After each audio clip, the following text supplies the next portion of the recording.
7:23 on your Sunday. Welcome back to 13 Sunrise. Every Sunday, Pat Sullivan from Sullivan Hardware Garden stops by with some advice. Yeah, and today he's talking all about lawn care as we gear up for the spring.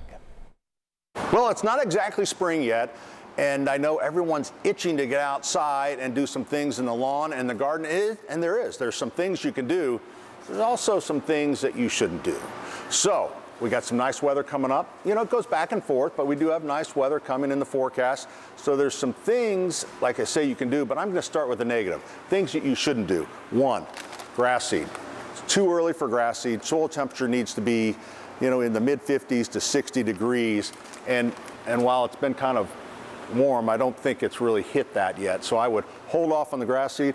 Also, you see fertilizer companies putting stuff down. Well, you should not. They have a lot of lawns to do. You have your own to do.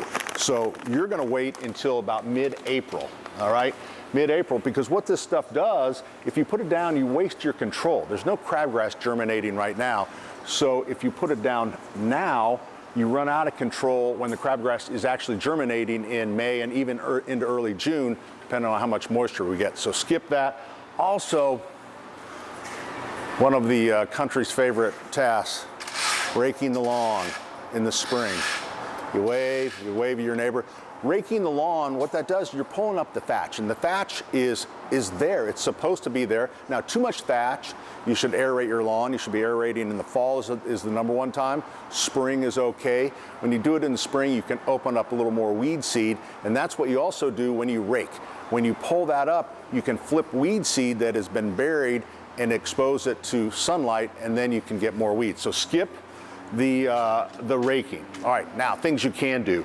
A very underused product. This is dormant oil spray. You can spray this on your trees, dormant trees, right as they start to break. You kind of see how this one, believe it or not, is starting to break a little bit. This would be a great time to spray that. And what that does, it smothers insects. If they're scale insects, it will prevent disease. It's really, like I say, underutilized. Now here's the tip in dormant. You don't want it to freeze for 24 hours. And so I saw a couple days that you might be able to get that in. So think about dormant oil spray. Also, you can fertilize your trees, right, as they're also breaking dormancy. This is Spoma line. This is, these guys have been doing organic product way before it was cool to be doing organic products. But really good. It tells you on the back, like for around a tree, you do 3 cups per inch of trunk diameter. But here's the interesting thing. If you have a bunch of mulch piled there, they say double it. So if you can't pull the mulch back and put the fertilizer on, go ahead and double it up. This one right here, Love Your Soil, not a fertilizer, but a soil food. These things have been tremendous. Way better than the stuff we sold when I was a kid, which was gypsum, that finally a study said it took 300 years to break up the clay. Sorry, I didn't know. All right, also, prep for your beds. This is preen. This one prevents weeds up to 6 months. So same thing.